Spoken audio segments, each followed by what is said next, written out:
আগের বই পুস্তকে পড়ছেন মুরব্বীরা, সুন্দর সুন্দর শিক্ষণীয় গল্প ছিল। বড় শিক্ষিত ভদ্রলোক একজন নদী পার হবে, খেয়া ঘাটে যে বসে রয়েছে, খেয়ালা উপার লোক নাই বিদায় উপার বসে বসে রানবার হইতে বিড়ি খাচ্ছে।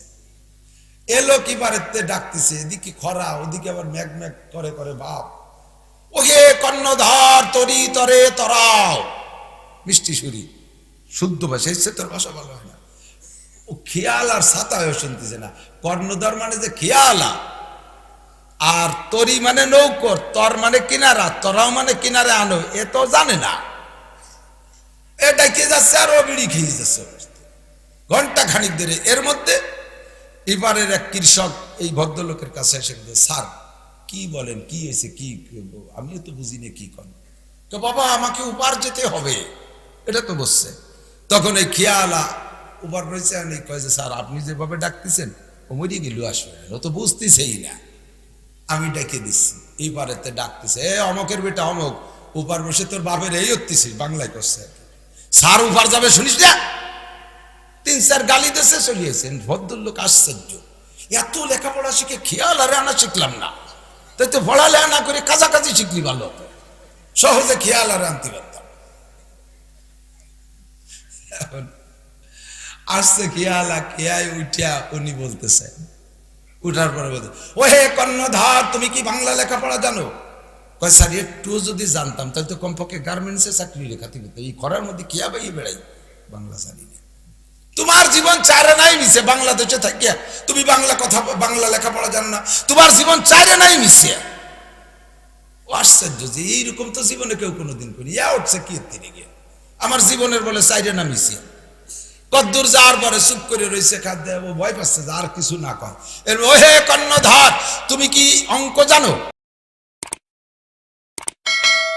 তাহলে আমরা যে পরিমাণ অন্যায় করি, আমাদেরকে আল্লাহ তাআলা এতদিন দুনিয়ায় রাখতেন না, শেষ করে দিতেন। অসংখ্য নিয়ামত দিয়ে অবিরাম পালতেছেন, সব নিয়ামত চালু আছে। সব নিয়ামত যদি আমাদের পয়সা দিয়ে কিনে ব্যবহার করা লাগতো তাহলে আমরা বাঁচতাম না। এবং যেসব নিয়ামতগুলি আমাদের নিত্য প্রয়োজনের ভিতরে বেশি প্রয়োজন ওইগুলোকে আল্লাহ তাআলা বেশি সস্তা করে দিয়েছে। যেগুলো প্রয়োজন কম ওইগুলো দাম বেশি। খেয়াল করছেন নাকি? হ্যাঁ, লক্ষ্য করতেছেন সবাই? হিসাব মিলাই দেখছেন, আমরা পুরুষরা জীবনেও যদি স্বর্ণ ব্যবহার না করি তাহলে কি কোনো সগীরা কবিরা গুনাহ হয় নাকি? আমাদের বউরাও যদি স্বর্ণ ব্যবহার না করে তাতে কি তালাক হয়ে যাবে নাকি? অনেকে মনে করে নাক ফুল না নিলে তালাক হয়ে যায়। আল্লাহ, তো নারী পুরুষ আমরা কেউ যদি স্বর্ণ ব্যবহার না করি তাতে কোনো সগীরা কবিরা জাহেরি বাতেনি কোনো গুনাহ নাই। এবং স্বর্ণ ব্যবহার না করলে শরীরেরও কোনো অসুবিধা হয় না। মহিলারা স্বর্ণ অলংকার ব্যবহার না করলে ছেলে মেয়েও কম হয় না। তাহলে এমন একটা অপ্রয়োজনীয় পদার্থ, তার দাম 1,00,000 টাকা ভরি, কাজে লাগে না, দামের বাহার খুব বেশি, ঠিক না? স্বর্ণের প্রয়োজন বেশি না লোহার প্রয়োজন বেশি? দাম দেখছেন কত কম, ওর ভরি 1,00,000 আর এর কেজি 100 টাকা। যদি লোহাও যদি স্বর্ণের দামে কিনা লাগতো তাহলে আর কাশি কুদাল বানানো আসতো না, ধান কাটতে তো কয়বা বেটা দাঁত দিয়ে কেটে নিয়ে লাগতো, ঠিক না? আল্লাহ সহজ করে দিছে, কন্যা আলহামদুলিল্লাহ। এটা আমি হাসানো আর আনন্দ দেওয়ার জন্য বলছি না, আপনাকে ফিকির তৈরি করার জন্য। আল্লাহ কোরআনেই বলছেন, নবী পাক হাদিসে বলছেন, ওয়াইলুল লিমান ক্বারাআহা ওয়া লাম ইয়াতাফাক্কার ফিহা। ওই জাতি ধ্বংসপ্রাপ্ত, ক্ষতিগ্রস্ত যারা আল্লাহর কোরআন পড়ে অথচ আল্লাহর সৃষ্টি নিয়ে গবেষণা করে না। গবেষণা করলেই কিন্তু আল্লাহরে পাওয়া যায়। তাফাক্কারু ফি খালকিল্লাহ ওয়া লা তাতাফাক্কারু ফিল্লাহ ফা ইন্নাকুম লান তাকদিরু কদরা। আল্লাহ পাক বলেন, আমি ছোট না বড়, আমার কয়খান হাত আছে, পাও আছে, চোখ কড্ডুল, ইয়া তোমার গুনার দরকার নাই। তুমি আমার সৃষ্টি নিয়েই গবেষণা করো, দেখবা সব জায়গায় আমার কুদরত আছে। সৃষ্টির মধ্যে আমাকে পেয়ে যাবা, হাজার মে তেরি রঙ্গ বুহায়, যেদার দেখতা হো ওদার তু হি তু হ্যায়। গাছের মধ্যে আল্লাহর রং, মাছের মধ্যে আল্লাহর রং। একই মাছ কত পদের স্বাদ, একই আম কত পদের স্বাদ, একই আপেল কত পদের স্বাদ, একই খেজুর কত পদের স্বাদ, একই ধান, ধান নামে তো ধানই, প্রত্যেক ধানের নামের সাথে সাথে তার স্বাদের পার্থক্য আছে না নাই? কে করলো এই কামগুলো? তাফাক্কারু ফি খালকিল্লাহ, ভেবে দেখো আমি যে জিনিসটা তোমাদের জীবনে প্রয়োজন বেশি তোমাদের জন্য রেখেছি, ওইটাকে আমি তত সস্তা করে দিছি। লোহার প্রয়োজন বেশি না মাটির প্রয়োজন বেশি? কথা কয় না রে আল্লাহ। মাটির প্রয়োজন বেশি না? মাটি নাতে লোহা নাই, নাই হলে আমার বাড়ি নাই লোহা, আমি ভাত খাচ্ছি না, আর বেটারা কেটে কুটি দিচ্ছে, আমি টাকা কিনে খাচ্ছি, অবস্থা থাকবে অবস্থা। মাটি ছাড়া কি করবো বেটা, বেশি থাকতে পারবো নাকি? তাহলে মাটির প্রয়োজন লোহার চেয়ে বেশি না? মাটির দাম, লোহার দাম বেশি না মাটির দাম বেশি? মাটির দাম বেশি। কেটা কেছে 1 কেজি মাটির দাম কয়টা? কুলুক করে সাফ করিয়ে লাইতেছে, গাদি গাদি মাটি দিয়ে, পয়সা দেওয়া লাগে না? লোহা, মাটির দাম বেশি না লোহার দাম বেশি? লোহার দাম বেশি। আমি তো উল্টো পাল্টা রে কব, আপনার বুঝতেছেন নাকি আমি সেটি ট্রাই করি। মাটির দাম বেশি না লোহার দাম বেশি? আল্লাহ তাআলা মাটিরে কত সস্তা করে দিয়েছে। 1 কাঠা মাটি কিনবেন 1 লাখ টাকা দিয়ে, ওই বরাবর জাহান্নাম পর্যন্ত আপনার, আর ওই বরাবর আসমান পর্যন্ত আপনার, ঠিক না? 1 কাঠা জমি কিনলে ওই বরাবর আসমান পর্যন্ত না? ঢাকা শহরে ফ্ল্যাট বিক্রি হয়, ফ্ল্যাট ফাঁকা জায়গা বিক্রি হয়, এই ফাঁকা জায়গা বিল্ডিং এর উপরে, নিচে জমি দলিলের এনেছিল ওই বরাবর আসমান পর্যন্ত ওনার। ফাঁকা জায়গা বিক্রি হয় 20 লাখ, 30 লাখ, 40 লাখ টাকা। বিল্ডিং তুমি বানায় না, আমার ফাঁকার উপরে। কয় ফিট? হাইট হলো 9 ফিট। একজন বানাইছে 8.5 ফিট, কয় যে তুই তো 9 ফিটের উপরেতে পাবি, আমি বিল্ডিং বানানো 8.5 ফিট, তুই 9 ফিটের উপরেতে বানাবি। ওটা উঁচু দিচ্ছে 8.5 ফিট, আর ও তো পাবে 9 ফিট, আর উপরে 9 ফিটের উপরেতে, কয় আমি 6 ইঞ্চি বাদ রাখলাম, তুই উপরেতে বানা, কি বানাবারি। তো জমিনের একেবারে যত নিচে যাবে শত পর্যন্ত 1 লাখ টাকার 1 কাঠা জমি, দেখেন কত মাটি ফ্রি করে দিয়েছে আল্লাহ তাআলা। মাটির প্রয়োজন বেশি না পানির প্রয়োজন বেশি? পানির অপর নাম জীবন, ঠিক না? এবার পানির দাম বেশি না মাটির দাম বেশি? মাটির দাম বেশি। টনকে টন নদী ভরে চলে যাচ্ছে, কেউ ফিরিয়েও তাকায় না। কত গ্যালনকে গ্যালন পানি, টিউবওয়েল, নদ নদী, খাল বিল আল্লাহ তাআলা ফ্রি করে দিয়েছে। কন্যা সুবহানাল্লাহ। মাটির মতো যদি পানিও ওই দাম দিয়ে ওই পরিমাণ কিনে ব্যবহার করা লাগতো, কয়জন পারতাম? বাঁচাই কঠিন ছিল। এবার পানির প্রয়োজন বেশি না অক্সিজেনের প্রয়োজন বেশি?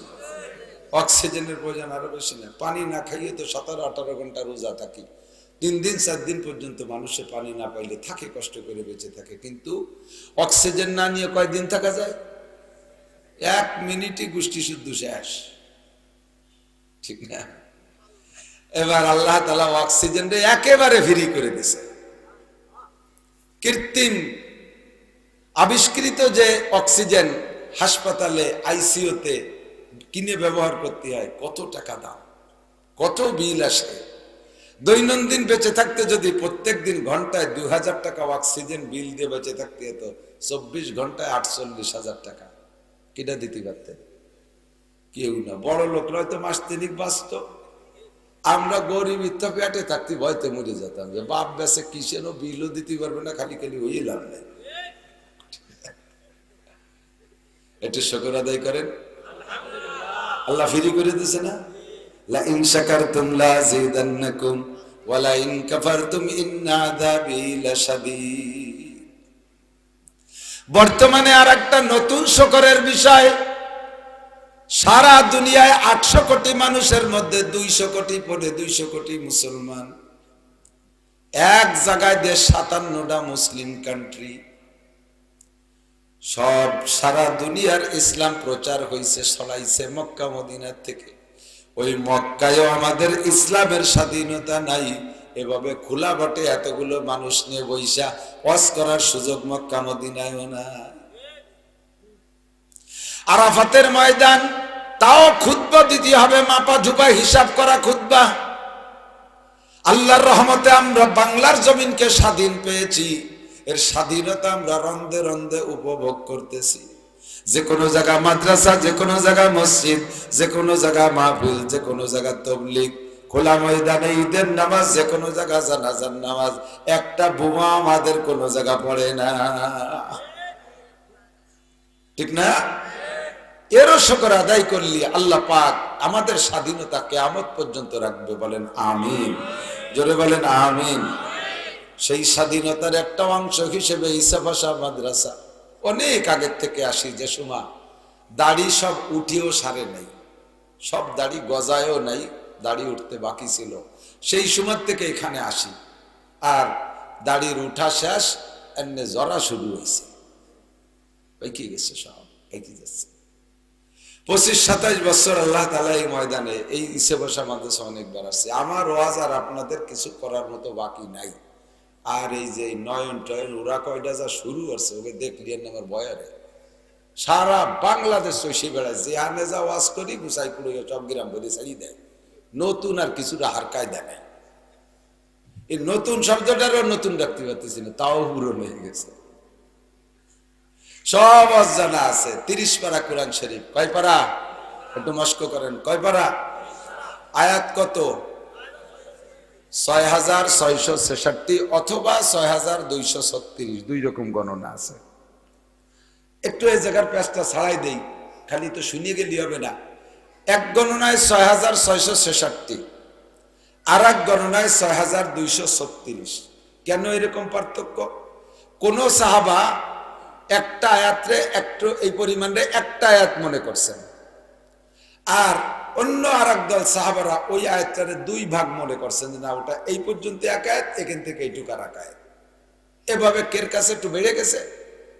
যেমন ইহদিনাস সিরাতাল মুস্তাকিম সিরাতাল লাযিনা আন'আমতা আলাইহিম, ইহদিনাস সিরাতাল মুস্তাকিম এক আয়াত, সিরাতাল লাযিনা আন'আমতা আলাইহিম এটা আর এক আয়াত, গায়রিল মাগদুবি আলাইহিম ওয়ালাদ-দাল্লিন আর এক আয়াত। কোন কোন সাহাবী বলেন না সিরাতাল লাযিনা আন'আমতা আলাইহিম গায়রিল মাগদুবি আলাইহিম ওয়ালাদ-দাল্লিন, এই পর্যন্ত এক আয়াত। তাহলে কোরআন সূরা ফাতিহা 7 আয়াত কিভাবে? এই শেষের দুটিরে মিলালে তো 6 আয়াত হয়ে যায়। কয় বিসমিল্লাহির রহমানির রহিম সূরা ফাতিহার আয়াত, সেই হিসেবে 7 আয়াত। আর অন্য সাহাবাকে কেউরা বলেন বিসমিল্লাহির রহমানির রহিম সূরা ফাতিহার আয়াত না, এটা সব সূরার শুরুতে পড়তে হয়। ইহদিনাস সিরাতাল মুস্তাকিম এক আয়াত, সিরাতাল লাযিনা আন'আমতা আলাইহিম আর এক আয়াত, গায়রিল মাগদুবি আলাইহিম ওয়ালাদ-দাল্লিন আর এক আয়াত।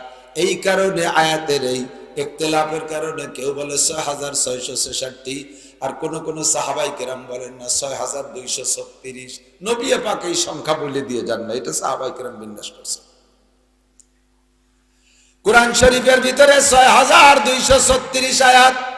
এ তরজমা জানলিও নেকি, বিনা তরজমায় পড়লিও নেকি, কথা বলেন। আমাদের দেশে কিছু বুদ্ধিজীবী তৈরি হয়েছে নতুন করে, ওরা কয় কোরআন শরীফের তরজমা না বুঝে পড়লে কোনো নেকি হবে না। সবাই করেন একটু নাউজুবিল্লাহ। তো বলবেন যে তাই তরজমা বুঝে পড়লি না বুঝে পড়লি নেকি হবে না, এই কথাটা বললে তো মানুষের তরজমা পড়ার জন্য তরজমা শিখার জন্য ব্যস্ত হইয়া সবাই তরজমা শিখবে, তাতে তো ভালো হবে। তাতে কতটুকু ভালো হবে? তরজমা শেখা এমনি পড়াতে পারতেছি না, এরপরে কয় তরজমা, কয় তো ফল বই দেয়া। ও তরজমা করে দিন পড়া সম্ভব না, আর বিনা তরজমায় বললে যদি নেকি না হয় তাহলে তাও বলবো না। বেশি বানাতে যাইয়ে একেবারে হাত ছাড়া হয়ে যাবে। কতক্ষণ আল্লাহ নবী বলেন মান করা হারফাম মিন কিতাবিল্লাহ ফালাহু হাসানাতুন ওয়াল হাসানাতু বিআশরি আমসালিহা, যে আল্লাহর কোরআন থেকে একটা হরফ পড়ে, কয়টা? তাকে আল্লাহ তাআলা 10টি নেকি দান করে। একটি হরফের কোনো অর্থ হয়? আলিফের কি অর্থ, বার কি অর্থ, তার কি অর্থ? একটা হরফের কোনো অর্থ হয় না। একটা হরফ যদি কোরআনে কারীম থেকে পড়ো বান্দা, তোমাকে 10টা নেকি দেয়া হয়। এটা এমনই একটা কিতাব, এই কিতাবরে বোঝা লাগে না, বিনা বুঝায় পড়লেও নাকি। শুধু পড়াই জরুরি না, যে পড়বে তার পাশে বসে শুনলেও পড়নেওয়ালাও যে নেকি পায়, শুননেওয়ালাকে আল্লাহ পাক সেই পরিমাণ নেকি দিয়ে দেয়। আল্লাহু আকবার। কি মিয়ায় সাআদাত, এর নাম হলো ভাগ্যের পরশ পাথর। ভাগ্যের পরশ পাথর, পরশ পাথরের সাথে ছোঁয়া লাগলে যেমন লোহা সোনা হইয়া যায়, পাথর স্বর্ণ হইয়া যায়, আমার কোরআনে কারিমের সাথে যে যেভাবে সম্পর্ক লাগাইতে পারবেন আল্লাহ তাআলা তাকে সেভাবে দামি বানাইয়া দেয়। কষ্ট হয়ে যাচ্ছে একটু বসে। মেলা কস করবো না আজকে, আলহামদুলিল্লাহ শুরু পড়ছি, ওর তর্জমা করি শেষ করে দেব। মুসা আলাইহিস সালামের কিতাব মেলা বড়, ঈসা আলাইহিস সালামের কিতাব মেলা বড়, ইদ্রিস আলাইহিস সালামের কিতাবও ছিল 30 পারা, বলা হয় 30 খান সহিফা। সবচেয়ে ছোট কিতাবের ভিতরে আসমানি কিতাব 160 খানার মধ্যে আমাকে কোরআন খানি ছোট। সাহাবায়ে কিরাম যখন নবীর কাছে শুনলেন যে মুসা আলাইহিস সালামের তৌরাত মেলা বড়, 1000 পারা, কত আমার থেকে শুনেছেন 1000 পারা, 10 লক্ষ আয়াত। সাহাবায়ে কিরামের একটু মন খারাপ, কত হুজুর আপনি সবচেয়ে বড় নবী, আল্লাহ আপনারে কেন একখান ছোট কিতাব দিল, বড় একখান কিতাব দিলে ভালো হতো না? আল্লাহ। আব্দুল্লাহ ইবনে সালাম রাদিয়াল্লাহু তাআলা আনহু পরবর্তীতে সাহাবা হইছেন, রাদিয়াল্লাহু তাআলা আনহু হইছেন। উনি ইহুদি, এই ইসরায়েলি দলের লোক, বহুকাল ইহুদি, জীবনের লম্বা টাইম ইহুদি, এবং বড় আলেম। মদিনার ভিতরে সবচেয়ে বড় আলেম আব্দুল্লাহ ইবনে সালাম, ইহুদিদের পীর সাহেব। কোনো কামাই রোজগার করা লাগে না, মুরিদরা খালি হাদিয়া দেয়, জায়গায় বসে খায় আর ধর্ম প্রচার করে।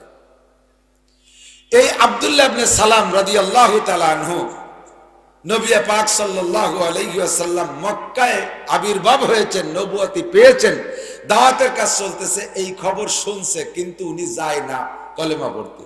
অথচ উনার কিতাব তৌরাতের মধ্যে লেখা আছে, আখেরি নবী মুহাম্মদুর রাসূলুল্লাহ, তোমরা যদি তাকে পাও তাহলে আগের সব শরীয়ত বাদ দিয়ে, মুসা ঈসাকে বাদ দিয়ে তোমরা সেই নবীর কলেমা পড়ে মুসলমান হবা। এটা তৌরাতের মধ্যেও লেখা আছে, ইনজিলের মধ্যেও লেখা আছে। আব্দুল্লাহ ইবনে সালাম এই তৌরাত থেকে এই ইলম জানার পরেও উনি মক্কায় যাইয়া ইসলাম গ্রহণ করেন নাই, কারণ উনি অপেক্ষায় আছে। উনি তৌরাতের মধ্যে পড়ছে যদি শেষ নবী মুহাম্মদুর রাসূলুল্লাহ যদি সত্য নবী হয়, তাহলে মদিনায় 13 বছর নবুয়তি করার পরে, লাস্টে মক্কায় 13 বছর নবুয়তি করার পরে জাতির নির্যাতনে সেখানে টিকতে পারবে না, মদিনায় আসতেই হবে হিজরত করে, আর মদিনায় এসে 10 বছর থাকবে। তো যদি এই মুহাম্মদ সেই মুহাম্মদ হয়, তাহলে মক্কায় 13 বছরের পরে মদিনায় আসবেই আসবে, মদিনায় যদি আসে তাহলে তার সত্যতা প্রমাণ হবে, আমি সেই সময় কলেমা পড়ে মুসলমান হব। এই অপেক্ষা আব্দুল্লাহ ইবনে সালাম রয়েছে। বলতে বলতে নবীর আজকাল করতে করতে 13 বছর শেষ হয়ে গেছে। নবী আলাইহিস সালাতু ওয়াস সালাম মদিনায় চলে আসছেন। মদিনায় আসার পরে দলে দলে কাফেররা যাইও মুসলমান হচ্ছে, আগের থেকে যারা খবর পেয়ে মুসলমান হয়েছে তারা হুজুরের সাথে সাক্ষাতের জন্য আসতেছে। মদিনার ছোট্ট ছোট্ট পোলাপানরা তারা ছাদের উপরে, কেউ মদিনায় বিল্ডিং এর থেকে বেরোয় আইসা নবী পাক সাল্লাল্লাহু আলাইহি সাল্লামকে ইস্তেকবাল করতেছে, সম্বর্ধনা জানাচ্ছে।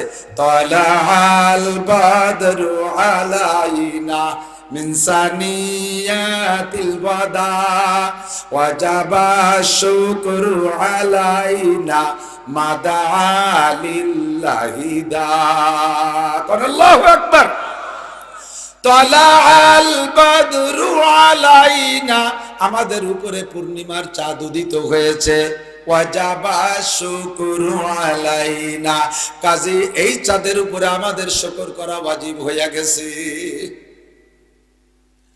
তালাল বাদরু আলাইনা মিন সানিয়াতিল ওয়াদা, সানিয়াতিল ওয়াদা মদিনা থেকে কুবার দিকটাকে বলা হয় সানিয়াতিল ওয়াদা।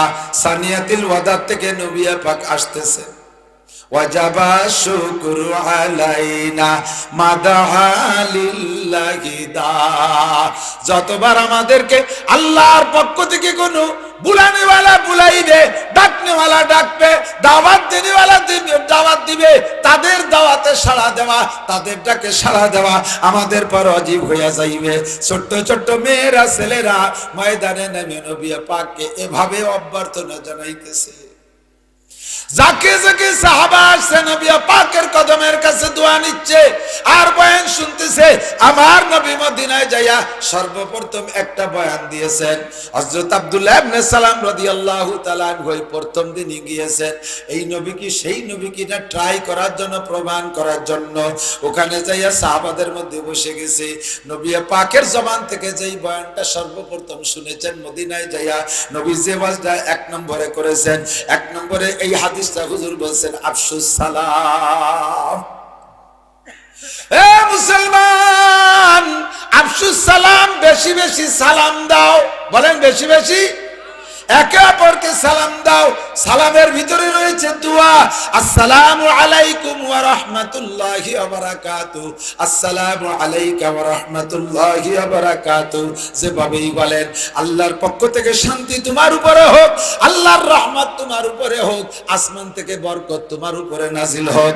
আপনিও উত্তরের মধ্যে একই কথা বলেছেন, ওয়া আলাইকুমুস সালাম ওয়া রাহমাতুল্লাহি ওয়া বারাকাতুহু, তোমার উপরেও শান্তি রহমত আর বরকত হোক। তিনটে দোয়া ও দোস্তরের তিনটে জিনিসই আমার জীবনে একান্ত প্রয়োজন। কথা বলেন ঠিক কি ঠিক না? শান্তির দরকার, রহমতের দরকার, বরকতের দরকার, আছে না নাই? শান্তি সবাই চাই, কিন্তু শান্তি খুঁজে কোথাও পাই না। আল্লাহ পাক রব্বুল আলামিন বলেন, নবী পাক বলেন আফসুস সালাম, বেশি বেশি সালাম করো, উভয় উভয়ের জন্য দোয়া করো, আমি আসমান থেকে তোমাদের জন্য শান্তি রহমত আর বরকত পাঠিয়ে দেব। কন্যা সুবহানাল্লাহ। আফসুস সালাম। দুই নম্বরে আতিমুত তাআম। হুজুর বললেন গরিব দেখে দেখে, অসহায় যারা তারা তাদেরকে, তোমরা যারা সচ্ছল আছো দেখে দেখে তাদেরকে খানা খাওয়াও। আতিমুত তাআম। আমার সাথে মক্কা থেকে ঘর বাড়ি সবকিছু ফেলে রেখে চলে আসছে বসায় একদল মানুষ। এদের এখানে কোনো ইনকাম নাই, আয় রোজগারের কোনো ব্যবস্থা নাই, জায়গা নাই, জমি নাই, ঘর নাই, বাড়ি নাই, বিবি নাই, বাচ্চা নাই, সব ফেলে রেখে চলে আসছে। অসহায় মানুষগুলোকে তোমরা খানা খাওয়াও। তিন নম্বরে যুবক আলফাডাঙ্গার শোন, আল্লাহ নবী বলেন তিন নম্বরে আলিনুল কালাম। একে অপরে কথা নরম ভাষায় বলো, মিষ্টি ভাষায় কথা বলো, আস্তে কথা বলো। লা তারফাউ আসওয়াতাকুম ফাওকা সাওতিন নবী। আমি নবী তোমাদের মধ্যে আছি। আল্লাহ পাকও বলেছেন লা তারফাউ আসওয়াতাকুম ফাওকা সাওতিন নবী। নবীর কথার উপর দেখো জোরে কথা বলবা না। মদিনায় যাওয়ার পরে আয়াত নাজিল হয়েছে, আল্লাহু আকবার। যারা হজে গেছেন তারা সাক্ষী দেন, মক্কায় হই হুল্লা এখনো পর্যন্ত আছে। মক্কায় জোরে জোরে কথা হয়, কিন্তু মদিনায় কোনো জোরে কথা নাই, সবাই আস্তে কয়। নবী শুয়ে আছে, হায়াতুন নবী শুয়ে আছে সোনার মদিনা। ডানা পেলে উড়ে যাইতাম দেখিবার সে তাই। আল্লাহু আকবার। এ যুবক, দুনিয়ার অনেক জায়গা গেছিস, মদিনায় যাইতে মনে চাই কি চায় না? রহে মেরা মস্তান হওয়ালিয়া কাবা, বনে মেরা মদফন দিয়ারে মদিনা। ওহা জলবা ফরমা হায়াতুন নবী হায়, ওহি জায়রিনে মজারে মদিনা। साहिल से लगा दे मेरे इश्क़ो की सफीना, आंखों से दिखा दे मुझे मक्का। अल्लाहु আকবার। আমি করছি, আপনি এরকম দিন রাত ভর কুরআনিও আসবে না। এই সিস্টেম আছে, যে যার ব্যবসা আর সে তার মাল সাজাতে পারে, ঠিক না? আমারও যদি কাপড়ের দোকানে দেয় সাজাতে, সাজবে নাকি? খুলে মুলে চাল্লা বেল্লা রেখে থাকলো তোর দোকান। আবার চালির দোকানদারও সাজাতে পারে না, এ সাজানোর সিস্টেম আমার কাছে। আল্লাহ, সামনে যদি একটু জায়গা থাকে আর একটু একরামের নিয়ে আগায় বসেন, 10 বছর এতেকাফের সওয়াব পাবেন। যদি 10 বছরের এতেকাফের সওয়াবের প্রয়োজন মনে করেন তাহলে আসেন, আর যদি মনে করেন না ওয়া হুজুর নিজ্ঞ আমরা যা পারি তাই হলো, তাহলে দরকার নেই। যা জায়গা আগায় বসলেই 10 বছরের এতেকাফের সওয়াব। ফাঁকা জায়গা পূর্ণ করে বসলে আগাইয়া একরামের নিয়েতে 10 বছর এতেকাফের সওয়াব। আল্লাহ আল্লাহ কবুল করে, বলেন আমিন। লা ইলাহা ইল্লাল্লাহ, লা ইলাহা ইল্লাল্লাহ, লা ইলাহা ইল্লাল্লাহ, লা ইলাহা ইল্লাল্লাহ। তাড়াতাড়ি জিকির সাথে আসেন। একবার লা ইলাহা ইল্লাল্লাহ পড়লে 4000 নেকি। সুবহানাল্লাহ কই নেই? 4000 নেকি কমে গেছে। একবার লা ইলাহা ইল্লাল্লাহ বললি এক প্যাকেট সোনালী বিড়ি, তাই নাকি? সবাই কান কি বিল্লাহ, কি বিল্লাহ, নাউজুবিল্লাহ। লা ইলাহা इल्लल्लाह शजर में हजर में तेरी रंग बू है, जिधर देखता हो उधर तू ही तू है।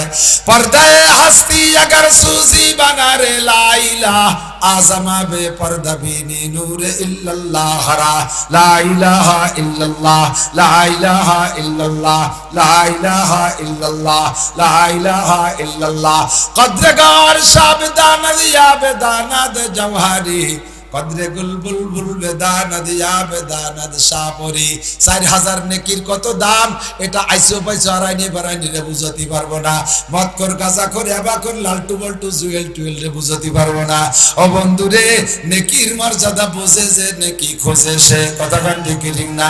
কাউ কোনোদিন ফুলির মজা বোঝে না, সুসই কোনোদিন আতরের মজা বোঝে না, ঠিক না? আতর সবার ভালো লাগে, কিন্তু সুসু আতর সহ্য করতে পারে না।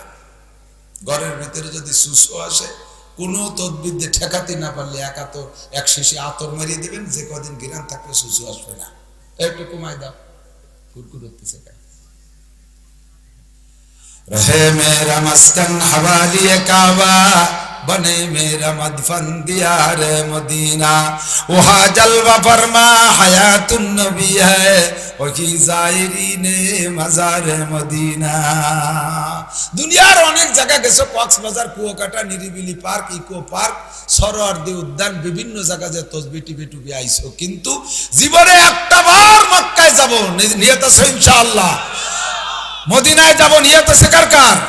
আল্লাহ হাত গুলোরে তুমি কাবার গায়ে পৌঁছাই দিও, রসুলের রওজায় সোয়া দেওয়ার তৌফিক দিও, মক্কা মদিনার জমিনে হাত রাইখা সিজদা দিয়ে নামাজ পড়ার তৌফিক দিও। জোরে বলেন আমিন। আল্লাহু আকবার। এই সাহাবাই কিরাম সেখানে নবী পাক বলেন 2 নম্বর ওয়াজ মনে আছে নাকি? 1 নম্বরে আফসুস সালাম, 2 নম্বরে আতাইমুত তাম, গরিবদেরকে খানা খাওয়াও, 3 নম্বরে আলিনুল কালাম, কথা নরম করো নবীর সামনে। এখন তো নবী নাই, কাজে আমরা সিল্লে পাল্লা করতে পারি, অসুবিধা নেই। নবীও নাই, সাহাবাও নাই, কিন্তু উভয়ের অ্যাসিস্ট্যান্ট আছে। নবীদের অ্যাসিস্ট্যান্ট আল ইন্নাল উলামা ওয়ারাসাতুল আম্বিয়া, নবীদের অ্যাসিস্ট্যান্ট উলামায়ে কিরাম, কথা বলেন।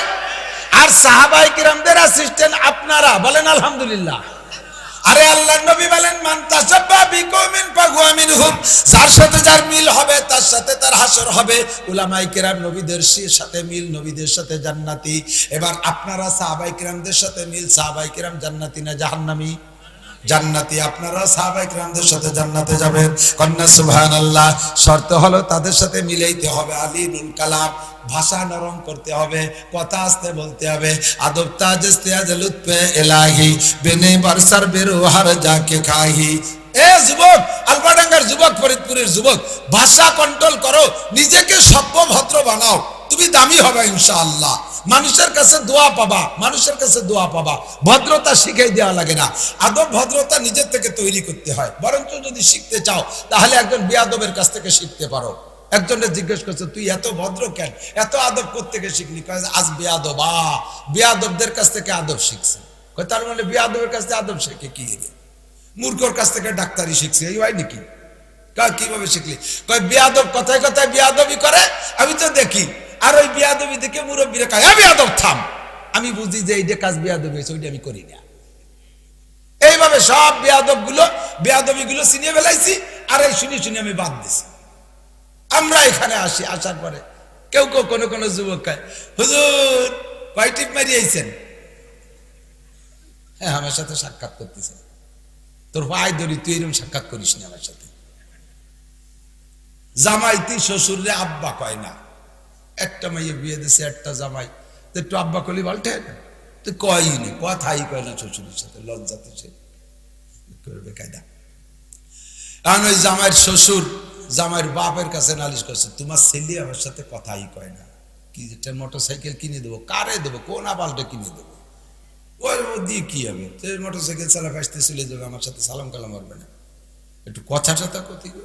ছেলেরে বাপে বুঝাই দিছে, শয়তান শ্বশুর বাড়িতে কিছু পাতি এলে একটু এরকম তামার লোক চাপলুসি ফকু বাকি দিতে হয়, কথা কতে শ্বশুরে ভুলতি হয়, নালি দেয় নাকি? যা আজকে শ্বশুরের সাথে শ্বশুর বাড়ি যা, বেড়ায় আর রাস্তা বেরিয়ে কথা কবি। এখন ওই শ্বশুরের সাথে যাচ্ছে, কথা কওয়া শুরু করছে। 1 নম্বর কথা, আব্বা আপনি বিয়ে করছেন? শ্বশুর কয় আল্লাহ একদিন কই নেই, ভালো হয়েছিল। এ কি দিয়ে শুরু করলো? এখন জব না দিলি যদি আরো বেকায়দা কিছু করে বসে, শেষে না করে যাব্বা আপনি মুসলমানই নেছেন, শেষে যদি কিরম নেছেন একটু ধ্যান দিয়েছে, তাহলে কি আরো বেকায়দা না? এনে কয়েছে আপনি বিয়ে করছেন, বোকা আমি বিয়ে না করলে তোরে কি দিলাম? এর মানে কি? আমি বিয়ে না হলে মেয়ে বলো কোন যেতে, তোরে বা কি দিলাম, এই না? ও বসে গো আপনি বিয়ে রে সেটা আমারে দিয়ে দিচ্ছেন। এখন শ্বশুর শ্বশুর দোয়া, আল্লাহ এই শয়তান দুনিয়ার রাস্তা আমার সাথে কথা না কয়। এ কি শুরু করলো? কদ্দূর আটতে আটতে যে দেয় যে নদী, কাব্বা এত বড় নদী কিরা কাটছে, শ্বশুরের সাথে কথা কাটছে। এই কেউ জিজ্ঞেস করে জীবনে? ছোট একটা পোলাপানরা তো নদী কাটলো কেটা, কেউ জিজ্ঞেস করে না এত বড় নদী কে কাটছে। জব তোরটা দিতে হবে, তোর আব্বা আর আমি। অনেক দিন লাগছে আপনাদের কাটতে। ও বলছে ঠিক আছে, এই 2 জন মুরব্বী কাটছে তো অনেক দিন। এত মাটি রাখলেন কোথায়? এত উঁচু মাটি তো দেখি না। নদী যত বড়, মাটি তো বিশাল পাহাড় হয়ে যাওয়ার কথা। কয় যে অর্ধেক তোর বাপ খাইছে আর অর্ধেক আমি খাইছি। কয় তো আপনাদের তো অনেক দিন লাগছে এত মাটি খাতে। কয় না বেশি দিন লাগেনি। তো সে সময় ভাত ছিল না যে মাটি খেলেন? কয় থাকলেও খাইছে। কয় কেন খেলেন? কয় তোরে পয়দা দিয়ে তোর বাপ খাইছে, যেটুকু বাই ছিল সেটুকু আমি এই বিয়ে দিয়ে খাইছি। যুবক তুমি আমার সাথে সাক্ষাৎ করো, তুমি ওইরকম সাক্ষাৎ আমার সাথে করো না। কাগা আইসেন নাকি? আমার কাছে কাগা আইসেন নাকি? এসব ভাষায় প্রমাণ করে তুইও অনাদর্শ, তোর মা বাবা অনাদর্শ, তোর আদর্শের কিচ্ছু শিখাই নাই। বেয়াদবের বাচ্চা বেয়াদব, কথা বলেন ঠিক ঠিক না? বেয়াদবের বাচ্চা গোষ্ঠী শুদ্ধ বেয়াদব বলে আমরা চিনে নিতে পারবো, যদিও তোর সামনের পর কিছু না কই। আমি তো তেড়াই চলি, আল্লাহ তুই পাই, আল্লাহ তোর পাই দুটোর জন্য কথা না কয়। আগের বই পুস্তকে পড়ছেন মুরব্বীরা, সুন্দর সুন্দর শিক্ষণীয় গল্প ছিল। বড় শিক্ষিত ভদ্রলোক একজন নদী পার হবে, খেয়া ঘাটে যে বসে রয়েছে। খেয়ালা উপার লোক নাই বিদায়, উপার বসে বসে রানবার হইতে বিড়ি খাচ্ছে। এলো কি বারেতে ডাকতেছে, এদিকে খরা ওদিকে আবার ম্যাগ ম্যাগ করে করে বাপ, ওহে কর্ণধার তরি তরে তরাও, মিষ্টি সুরি শুদ্ধ ভাষা, এসছে তোর ভাষা ভালো হয় না। ও খেয়াল আর সাতায়ও শুনতেছে না।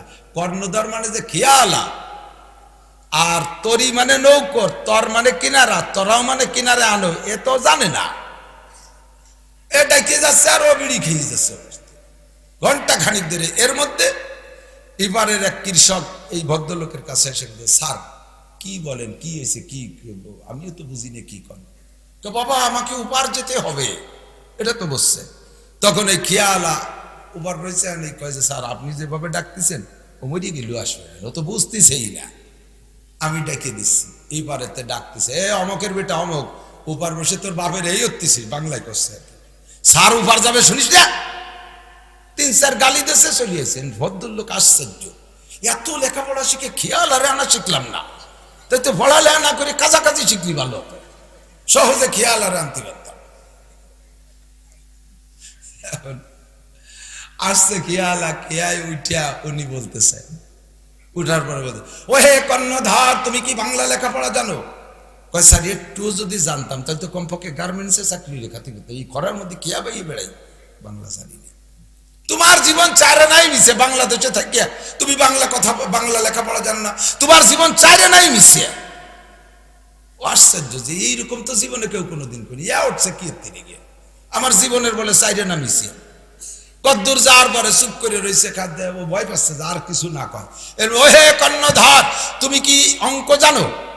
কয় স্যার বাংলা অঙ্ক দুটিই যদি জানতাম তাহলে তো কমপক্ষে প্রাইমারির পিয়নগিরি করে খাতি পারতাম। আপনি কি শুরু করছেন?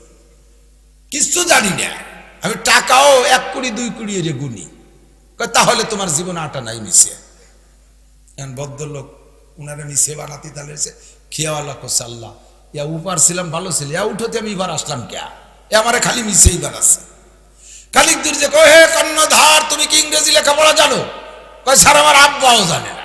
আমি ওসব বাদ দেন দিই, পার হয়েছে, নৌকা উঠছেন, 10 পাই দেবেন, তার মধ্যে আপনার কাছে আমার এত ইন্টারভিউ দিতে হবে, তাহলে তোমার জীবন 12 আনাই মিশিয়ে। এখন ছেলের চাচুরি হয়ে গেছে, আল্লাহ আর 4 আনা আছে, ও নয় ফতে শেষ করে দিয়ে গেল। 12 আনা 4 আনা আছে না 16 আনা ভর্তি।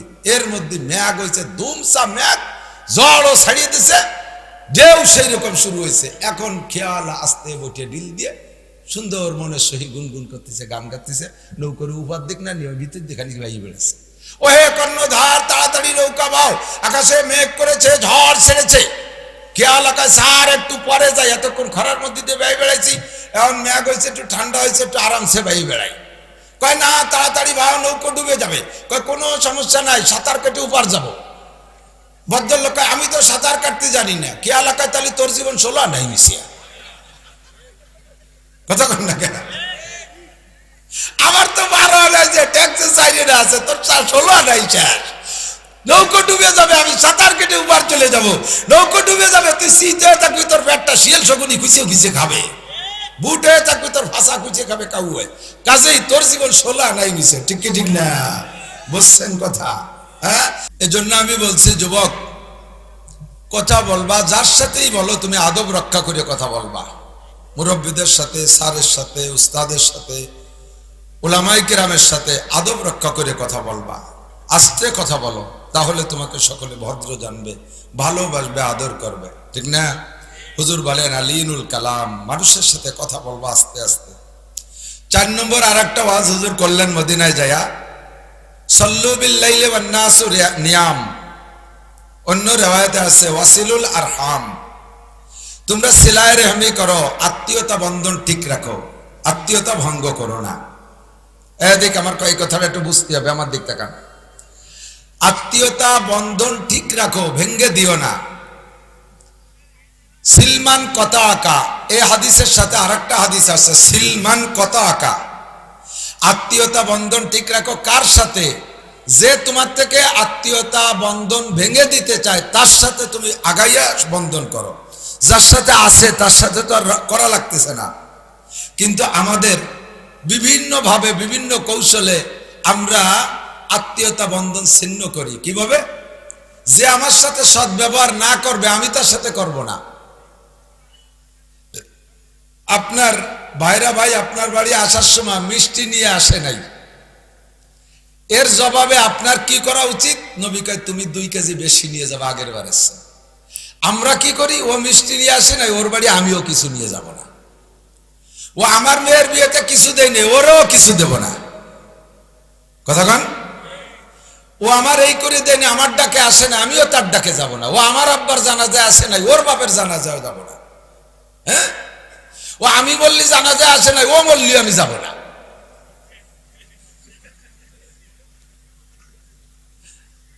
মানে তারা দেখায় ছেড়ে দেবে, তাইতে মরি হোক আর বাইসি হোক। সিলমান কথা আঁকা, সম্পর্ক রাখো। যে ছিন্ন করে দিতে চায় তার সাথে আগায় সম্পর্ক রাখো। এরপরে হুজুর বলেন সাল্লু বিল্লাইলি ওয়ান নাসু নিয়াম। আল্লাহর সাথে প্রেম করার সময়, আল্লাহর কাছে কিছু চাইয়ে পাইতে সময় হলো গভীর রাত, যখন সব মানুষ ঘুমিয়ে যায়, আল্লাহ পাক তখন একেবারে ফ্রি থাকে। আল্লাহ তো সব সময় ফ্রি, আল্লাহর কোনো ব্যস্ততা নাই। তারপরও গভীর রাত্রে আখেরি আসমানে আল্লাহর রহমতকে আমার আপনার নিকটে কইরা দিয়া আল্লাহ ডাকতে থাকে, হে যুবক, তোদের কার চাকরি নাই? হাসিনের কাছে চাকরি চাইস না, তার কাছে চাকরির কোনো ভ্যাকেন্সি খালি নাই। কাহারো কাছে চাকরিতে যাস না, আমার কাছে আলা মুস্তারজিকিন ফারজুকা, আয়কার রিজিকের অভাব আছে আমার কাছে, আমি তারে রিজিক দিয়ে দেব। আলা মুস্তাগফিরিন ফাগফিরালা, হে যুবক, আবাল বৃদ্ধ বনিতা নারী আর পুরুষ, জীবন ভরে গুনাহ করেছিস, কোনদিন তওবা করিস নাই, আবার তওবা করেছিস তো ভঙ্গ করে আবারও গুনাহ করেছিস। ভয় নাই, 7 বার আগার তওবা শিকাস্তি বাজ আ। ও বান্দা ফিরে আয়, ফিরে আয়। আল্লাহ যে কি দায় ঠাকছে বান্দারে বানাইয়া, বান্দা কাম কুকাম করবে আর আল্লাহ নিজে বান্দারে ডাকতে থাকে, আয় ফিরে আয়। বাজা হারাতে হস্তি বাজা, গর কাবিরু গুবর বুদপুরুস্তি বাজা। তুই যদি কাফের হয়ে থাকিস ফিরে আয়, মূর্তি পূজারী হয়ে থাকিস ফিরে আয়, মুসলমানের সন্তান হইয়া দুর্গা পূজা, কালী পূজা, সরস্বতী পূজা, লক্ষ্মী পূজা, হিন্দুদের পূজা পাঠে যে যদি প্রসাদ খেয়ে থাকিস ফিরে আয়। আর ও জায়গা যাইস না, বাজ আ আল্লাহ মুস্তাগফিরিন ফাগফিরা, আল্লাহ আখিরি আসমানে এসে তোমাকে ডাকতে থাকে, এ মক্কর গাজাকুরে বাকর যুবক ফিরে আয়, তাড়াতাড়ি ফিরে আয়, জীবন নষ্ট করিস না। আল্লাহ আখিরি আসমানে এসে ডাকতে থাকে। আল্লাহু আকবার। যে সময় সব মানুষ ঘুমিয়ে আছে, ওই সময় যদি তুমি চোখ থেকে দুফোঁটা পানি বের করে তোমার মন উজাড় করে মালিকের কাছে প্রার্থনা করতে পারো, আল্লাহ পাক রব্বুল আলামিন তোমাকে সফলতা দান করবে। সালাউদ্দিন আইয়ুবী রাহমাতুল্লাহ আলাইহির নাম শুনেছেন? ইতিহাস যারা পড়েছেন, ইতিহাস জানেন, উলামায়ে কেরামের কাছ থেকে শুনেছেন অথবা বইতে পড়েছেন। এই সালাউদ্দিন আইয়ুবী রাহমাতুল্লাহ আলাইহি মাত্র 24 বছর বয়সের যুবক, প্রশাসনিক ক্ষমতা, রাষ্ট্রীয় ক্ষমতা, প্রেসিডেন্ট হয়েছেন। 24 বছরের যুবক, এর লড়াই হলো, একে যখন শপথ পড়াইছে, শপথ পড়ানোর জন্য রাষ্ট্রপ্রধান হিসেবে শপথ পড়াইছে, ওই শপথ পড়াইতে জন্য যে জায়গা নিতে গেছে সেই জায়গা ওনাকে অভ্যর্থনার জন্য গাড়ির থেকে, ওনার যানবাহন থেকে নাইমা অফিস পর্যন্ত যাইতে রাস্তাটারে ফুল দিয়ে ফুল বিছাই দিয়েছে, সব জায়গা ফুল আর ফুল। টলমলে যুবক, 24 বছরের যুবক, তারে রাষ্ট্রপ্রধান বানাবে সেই ঘোষণা দেওয়ার জন্য এবং তারে শপথ পড়ানোর জন্য অভ্যর্থনা জানাইতে রাস্তা ভরে ফুল বিছাই দিয়েছে। সালাউদ্দিন আইয়ুবী মাত্র 24 বছরের যুবক, তো কত আছো, এখনো পাঙ্কু দিয়ে বেড়াও, ভবিষ্যতে চিন্তা করো না। মাত্র 24 বছরের যুবক, রাষ্ট্রপ্রধান, তাকে যখন শপথ পড়াইতে নিচ্ছে ফুল বিছাই দিয়েছে পায়ের নিচ দিয়ে। উনি দেখে কয় এগুলো কি? আর দুই পাশে যুবতী সুন্দরী মেয়েদেরকে দিয়ে উনাকে অভ্যর্থনা জানাচ্ছে। উনি যে বলছে এই মেয়েগুলো কেন? আমাদের নেতারা আসলে নেতাদেরকে অভ্যর্থনা জানায় এলাকার সুন্দরী যুবতী মেয়েকে দিয়ে, ঠিক কিনা? কার ছেলে, কার বাপ, কার মাইয়া ঠিক নাই। বড় মন্ত্রী আসছে, এলাকার সুন্দরী মাইয়ে যে তার গলায় মালা দেয়, আর সেই মাইয়ের বাপ পাশে চশমা পাই দিয়ে বসিয়ে উকি মেরে দেয়, খুব গর্ব করে। এরপরে কজা ওই যে মন্ত্রীর গলায় মালা দিল না, এটা আমার মাইয়ে, ফেরেশতার দাঁত ফেলাই দেবো তাপড়াইয়ে, বুড়ো শয়তান, তুই আবার ওই কচু কচু দিস।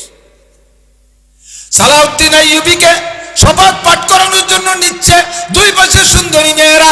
উনি যুবক মানুষ, সেদিক তো তাকাবে, উনার নাম সেটান, সেই দিক তাকাবে। উনি এক নজর দেখে কাতার ধরে যুবতী মেয়েরা, ধমক দিয়ে বলছে এগুলো কি? কয় আপনাকে অভ্যর্থনা জানানোর জন্য সুন্দরী মেয়ে আনা হয়েছে। কয় যে সালাউদ্দিন আইয়ুবী মাইয়ের কাছে বিক্রি হওয়া ছেলেরা, বের কর এগুলো এখান থেকে। এগুলো বের না করলে আমি শপথ কক্ষে সংসদে যাব না। মেয়েদেরকে তাড়িয়ে দিয়ে বলে এই ফুল এখানে বিছাইছো কেন?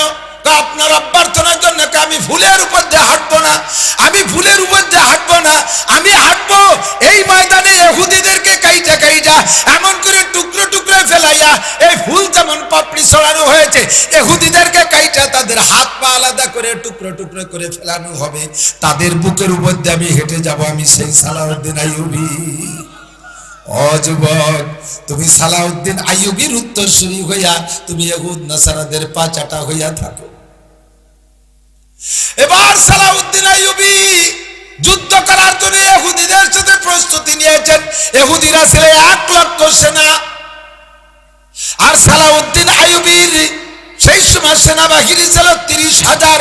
উনি খাস ভাবে গোপন ভাবে আলাদা করে প্রশিক্ষণ দিয়েছেন মাত্র 10,000 সৈনিককে। এখন তো 1,000 ধ্বংস করে দিতে পারে একজনে যদি বোমা থাকে। সে সময় তো আর বোমার দিন না, তীর তরবারির লড়াই। 10,000 মানুষ 1 লক্ষ মানুষের সাথে লড়বে কিভাবে? এই যে 10,000 যুবককে তৈরি করেছেন, এই 10,000 যুবককে এমন ভাবে তৈরি করেছেন, 10,000 যুবককে নিয়ে উনি বৈশা মিটিং করে বলতেছে ও পাশে তো 1 লক্ষ, তোমরা কি 10,000 তাদের সাথে লড়তে প্রস্তুত? ওরা বলেন স্যার 10,000 আমরা ইনশাআল্লাহ 1 লক্ষ না, আমরা 10 লক্ষ সৈনিকের সাথে লড়ার জন্য প্রস্তুত আছি।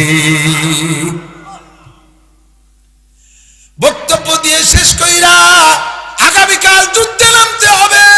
রাতের বেলা গভীর রাত্রে সালাউদ্দিন আইয়ুবী বের হইছে, আমার এই 10,000 সৈনিক 1 লক্ষ সৈনিকের সাথে লড়বে, দেখি তাদের রাতের অবস্থা কি, তারা কি করতেছে, রাত্রে এত সাহস করতে কি আসে। তাদের ক্যাম্পের মধ্যে যে দেখে 10,000 সৈনিক, কেউ রুকুতে, কেউ সিজদায়, কেউ মুনাজাতে কাঁদতেছে। আল্লাহ রব্বুল আলামিন, তুমি আমাদেরকে বিজয় দাও রব্বানা। আল্লাহুম্মা জিদনা ওয়ালা তানকুসনা ওয়া আকরিমনা ওয়ালা তুহিন্না ওয়া আইজ্জিনা ওয়ালা তুদিল্লানা ফিদ দুনিয়া ওয়া আতিনা ওয়ালা তুহরিমনা ওয়া আযিরনা ওয়ালা তুতির আলাইনা আদুওয়ানা ওয়ারদা আন্না ওয়া আরদিনা ইয়া আরহামার রাহিমিন। রব্বুল আলামিন, আমরা এক একজন 100 বার শহীদ হব, 100 বার জীবিত করবা, আবার হত্যা হয়ে যাবে, কোনো দুঃখ নাই। ও মালিক, তোমার দিন রে তুমি পরাজিত করো না, তোমার ইসলাম রে তুমি ঠকাই দিও না, কাফের মুশরিকের সামনে বেইজ্জত করো না। এইভাবে যুবকরা কাঁদতেছে, যুবকরা বিবাহ শাদী করে নাই, এইরকম অপ্রাপ্ত বয়সে যুবকরা তারা যুদ্ধের জন্য প্রস্তুতি নিয়ে কাঁদতেছে। শাহাবুন নাশা ফি ইবাদাতিল্লাহ, 10,000 সৈনিকের সামনে লক্ষ লক্ষ ইহুদি ধরাশায়ী হয়ে গেছে, প্রমাণ আছে না নাই? হে যুবক, রাজুলুন যাকারাল্লাহ খালিয়ান ফাফাজাত আইনা, আরশে আজিমের নিচে ছায়া পাইবা, আল্লাহর হাতের খানা খাইবা। ওই যুবক, যে যুবক গভীর রাতে উঠে আল্লাহর কাছে কাঁদবা। কলেজে পড়ো দোষ নাই, শোনা কলেজে পড়ো দোষ নাই, বিশ্ববিদ্যালয়ে পড়ো দোষ নাই, হাই স্কুলে পড়ো দোষ নাই, পুলিশের চাকরি করো দোষ নাই, প্রফেসরি মাস্টারি করো দোষ নাই, তুমি দুনিয়ার যে কোনো হালাল পেশায় পেশাগ্রস্ত হয়ে থাকো, কোনো দোষ নাই। তবে ওই অবস্থায় থাইকা সুন্নতের পাবন্দি করে তুমি রাতের করো। নবী পাক বলেন 4 নম্বর ওয়াজ হলো ওই 4 নম্বর ওয়াজ, সল্লু বিল্লাইলি ওয়ান নাসু নিয়াম। মানুষ যখন ঘুমিয়ে আছে সেই সময় তুমি ডাকো। আরে বিচারপতি তোমার বিপক্ষে রায় দেবে, আগামী 1 সপ্তাহ পরে রায় দেবে, তোমারে ফাঁসির হুকুম দিয়ে দেবে। লোকালয়ে মানুষের সামনে, মানুষের মধ্যে বিচারপতির কাছে যাওয়া যায় না। বিচারপতি যখন বাসায় চলে গেছে, যে কোনো লাইন করে গোপনে যাইয়া বিচারপতির সাথে পায়ের পর পইড়া বলবা, স্যার আমার একটা মাত্র মা, আমার একটা মাত্র সন্তান, স্যার আপনার পায়ে পড়ি, আপনি অনেক কিছু করতে পারেন, স্যার আমার জীবন আপনার জন্য বিসর্জন দিয়ে দেব, আমারে ফাঁসির হুকুম থেকে বাঁচায় দেন। এমন করে নির্জনে কান্নাকাটি করলে বিচারপতির অন্তরটা নরম হতে পারে। কথা বলেন ঠিক কি ঠিক না? মানুষের মধ্যে যাওয়া যায় না, দিনের বেলা হাজার হাজার মানুষের মধ্যে মন খুলে চাইতে পারি না, গভীর রাত্রে উঠে চাইবা। নবী পাক 4টি ওয়াজ করলেন। আব্দুল্লাহ ইবনে সালাম রাদিয়াল্লাহু তাআলা আনহু এই 4টি বয়ানে উনি মুগ্ধ হয়ে গেছেন। উনি গেছেন 3টে কঠিন প্রশ্ন নিয়া। এই 3টে প্রশ্নের জবাব কোন নবী রাসূল ছাড়া দিতে পারবে না। এই ভদ্রলোক যদি আমার 3 প্রশ্নের জবাব দিতে পারে, তাহলে আমি তার কলেমা পড়া মুসলমান হব। এই ছিল আব্দুল্লাহ ইবনে সালামের সিদ্ধান্ত। কিন্তু ওয়াজ 4টে শুনেই উনার দিল নরম হয়ে গেছে। সর্বপ্রথম হুজুরের চেহারা দেখেই ভুলে গেছে। চেহারা দেখে আব্দুল্লাহ ইবনে সালাম বলতে বাধ্য, এই চেহারার মানুষ কখনো ধোঁকাবাজ হতে পারে? এ ভাই, পারে। আমার নবীর যে চেহারা, ওই চেহারা দেখলে বোঝা যায় না? গাজাখোর এবাখোরকে দেখলে টের পাওয়া যায়। টেন্টেডে শূন্য ভাষা, এই যে সে কি কয় দৌনালা ফেয়া করছে, তা ওই দেখতে ঝুলিয়ে বার হয়ে যাচ্ছে। আরে আমি তো কাবু মানুষ, আল্লাহর রহমত, আমার সাথে দৌড়ই পারবি নেমেলা মানুষ। 6 মাস ঘাস কাটছি, আমার সাথে কিচেনটাও পারে নাই। সেই 6 মাস দিন ভরে ঘাস কাটি, আবার রাতভর পড়াই, বুখারি মুস্কাত চুরি পড়াই তুইয়েছি। এর ভিতরে মাল আছে আল্লাহর রহমতে। আটা দেয় ঠেঙে ঠেঙে বাড়িকে বুড়ি যাচ্ছে, ও মাল খাইয়ে তা লড়াই ফেলাইছে।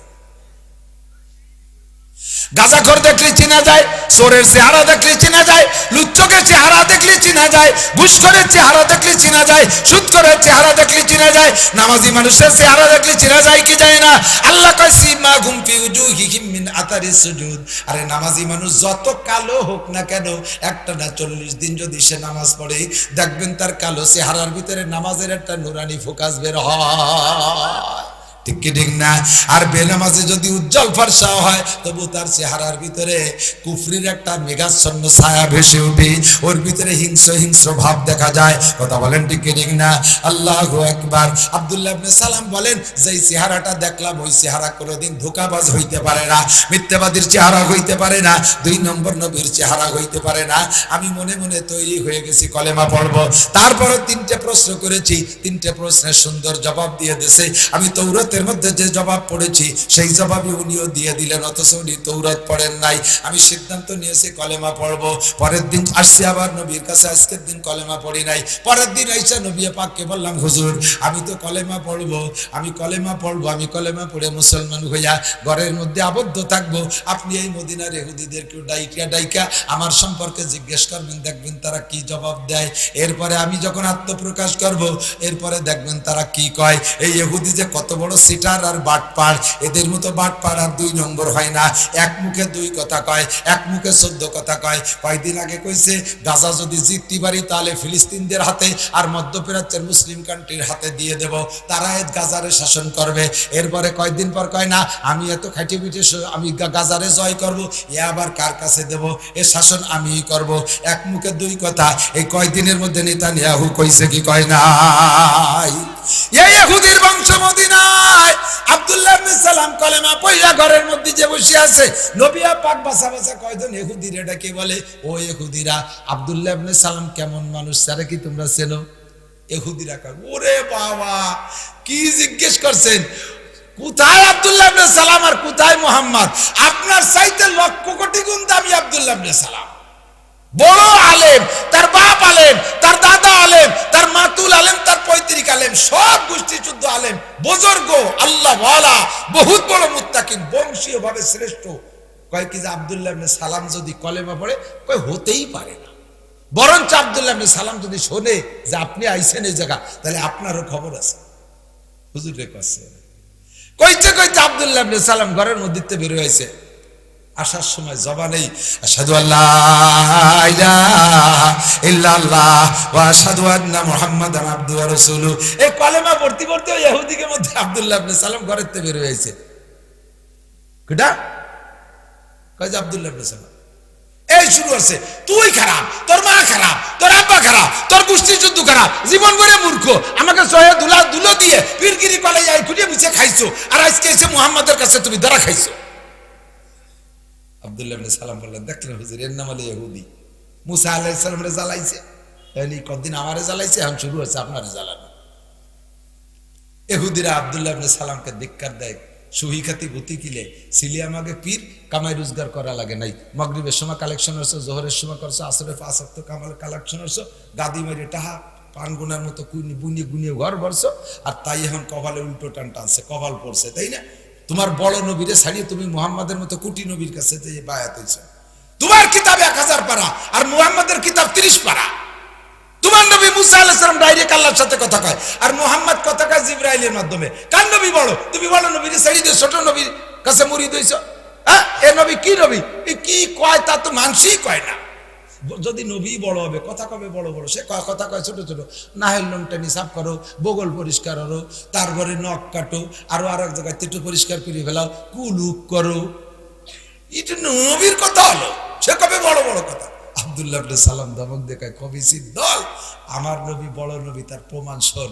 মুসা নবী আল্লাহর বড়ত্বের কথা কইছে, জীবনও চোখ দিয়ে দেখে নাই। আমার নবী আল্লাহর বাড়ি যাই আল্লাহ কর্তৃত্বটা দেখে আইছে। মুসা নবী আল্লাহর চেয়ারের পরিচয় দিয়েছে, কিন্তু কোনোদিন তা দেখতে পারে নাই। আমার নবী যাইয়ে দেখে আসছে আল্লাহর চেয়ারে 8 লক্ষ পায়া। মুসা নবী সিদরাতুল মুনতার কথা কইছে জিবরাইলের কাছে শুনিয়ে, চোখ দিয়ে কোনোদিন দেখে নাই। আমার নবী সিদরাতুল মুনতা দেখে আসছে, যার এক একটা পাতা এত বড়, সেই গাছের পাতা সিদরাতুল মুনতার পাতা, একটা পাতা দুনিয়া যদি টান করে দেওয়া হয়, সারা দুনিয়ার সমস্ত মানুষ একটা পাতার নিচে দাঁড়াইতে পারে। এই পাতাওয়ালা গাছ মুসা নবী তোকে গল্প কইছে, আমার নবী তা দেখে আসছে। বাইতুল মামুরের গল্প মুসা নবী জিবরাইলের কাছে শুনিয়ে কইছে, আমার নবী বাইতুল মামুর দেখে আসছে। কিসের আবার কি বলিস, আমার নবী সবচাইতে বড়। তবে আমার নবী মিসলুল ওয়ালিদি ওয়ালাদিহি, আমার নবী হলেন সন্তানের জন্য আব্বা যেমন, উম্মতের জন্য নবী তেমন। ইয়াল্লিমুনা কুল্লা শাই, বাপে যেমন সন্তানদেরকে সবকিছু শিখায়, আমার নবী এরকম সবকিছু শিখায়। এবার এদিক দেখেন, আমরা ছোটবেলা যখন পায়খানা করতাম, পানি খরচ করার সিস্টেম, পায়খানা প্রথম কিভাবে করতাম, পুরো প্যান্ট খুলে এক জায়গা তুইয়ে খালি ন্যাংটা হয়ে যেতাম না। পরে যখন আর একটু বড় হয়ে উঠছি, তখন আব্বা শিখেছে, মা শিখেছে, না একেবারে পুরো ল্যাংটা হয়ে যা ঠিক না, কারণ তুমি এক জায়গায় ফ্যান খুলে দিয়ে চলে গেলে ও ফ্যানটা একদম সরে নিয়ে যেতে পারে। ছোটবেলায় তো গান খুলি পায়খানা করতাম আমরা, ছোট বাড়ি পায়খানা খুব কম ছিল, নদীর কিনারা লাগে। উপরে ফ্যান খুলে তুই নিচে গেছি পায়খানা করতে, আইসে দিয়ে প্যান্ট নাই।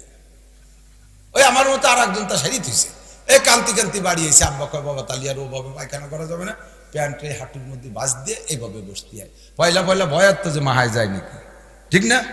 ফাঁকা জায়গা ডাঙ্গায় পায়খানা করে পানি ব্যবহার করতে কয়জন আলির উপরে ভাষা গুছে সাফ করিয়ে ঘুরি বেড়াতে, এই কয়জন না ওভাবে ভাষা কষতে হয় না, শামুকি ভাষা কাটিয়ে যেতে পারে। এইগুলো শিখেছে তো আব্বা মা, কত কম এইগুলো শিখেছে আব্বা মা। তো ইয়ারলি মনে করলে চাই ঢিলা ব্যবহার করবো কিভাবে দিচ্ছে আমি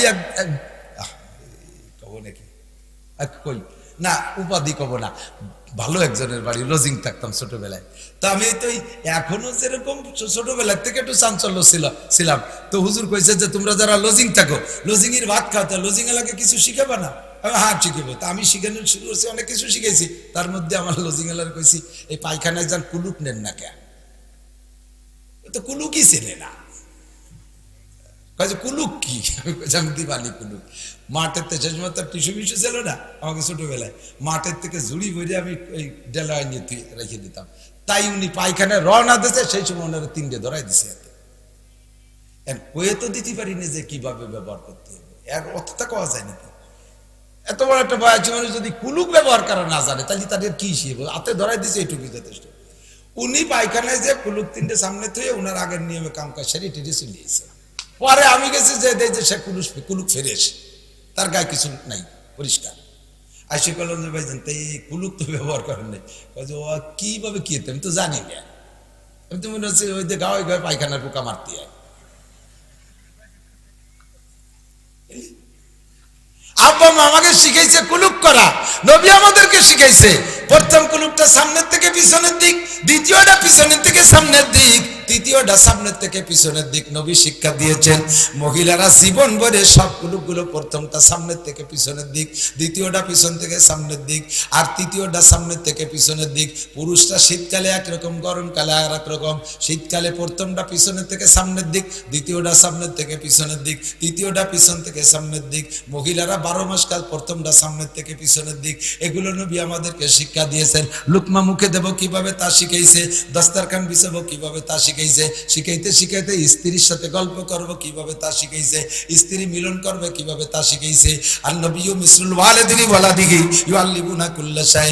নবী হলেন সন্তানের জন্য আব্বা যেমন, মা যেমন, নবী হলেন উম্মতের জন্য সেই রকম।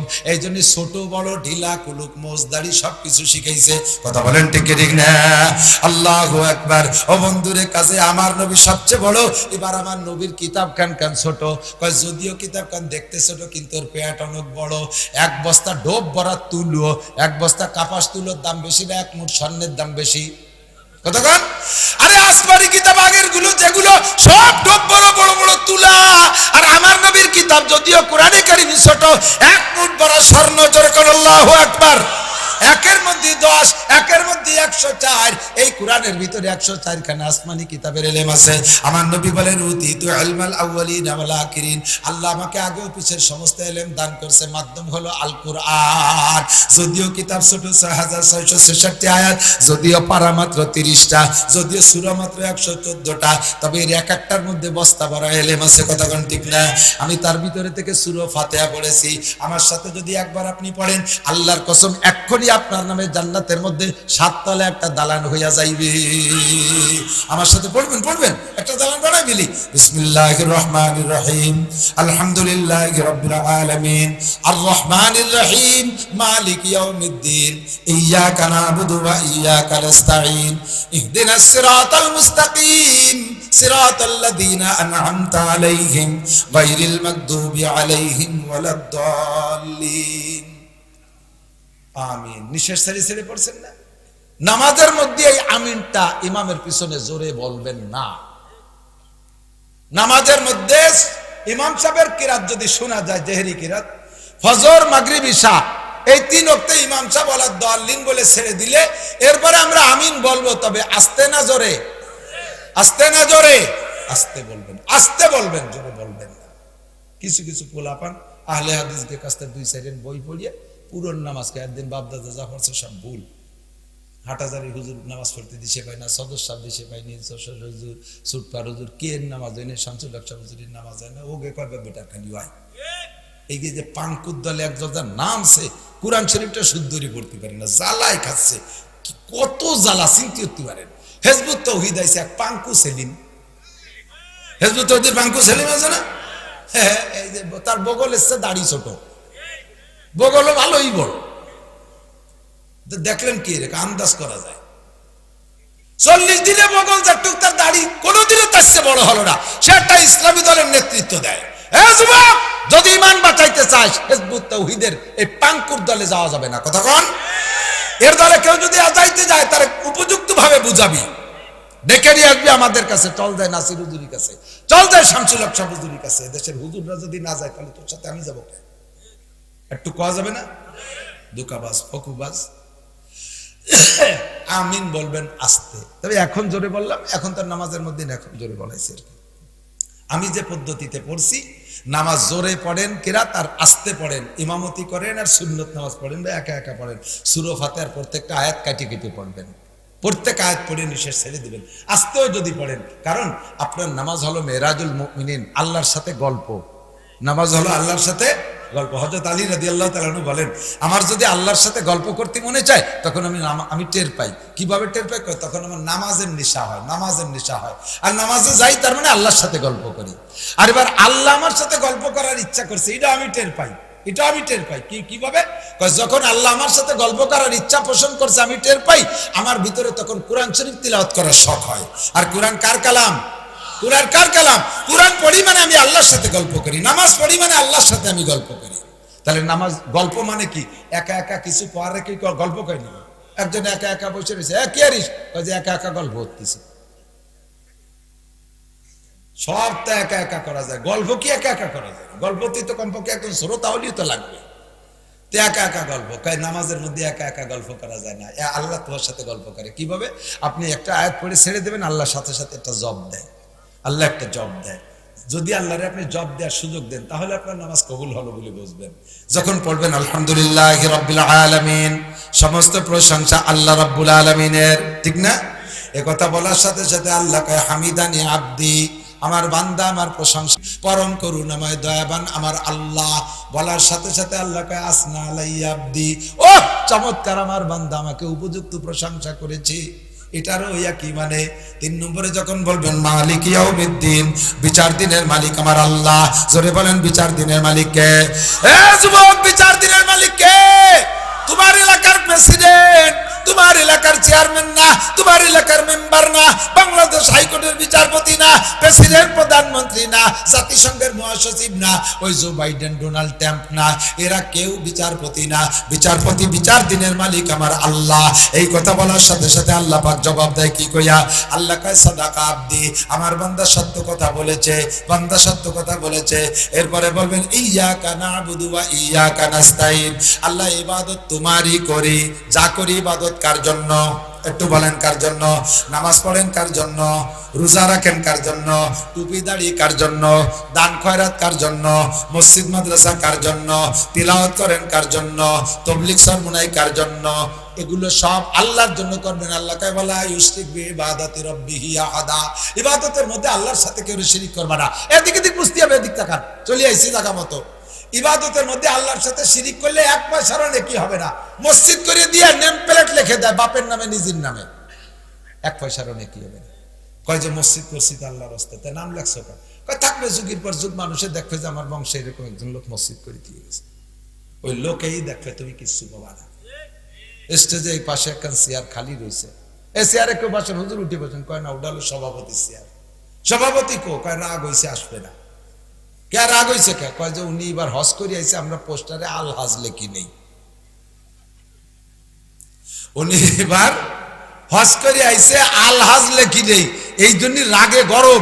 মাহফিল করাই ছেড়ে দেবো, আমি 8 লাখ টাকা দিয়ে হজ করছি, এ তোর পোস্টারে লিখতে কয় টাকা লাগতো? আমার কাছ থেকে নিতি? আল হাজ লেখি আমি স্টেজে যাই কি করিয়া? তাহলে তুমি যে হজ করছো, এটা জান্নাতের জন্য নয়, আল্লাহর জন্য নয়, এটা করছো তুমি পোস্টারে আল হাজ লেখানোর জন্য। কথা বলেন ঠিক না?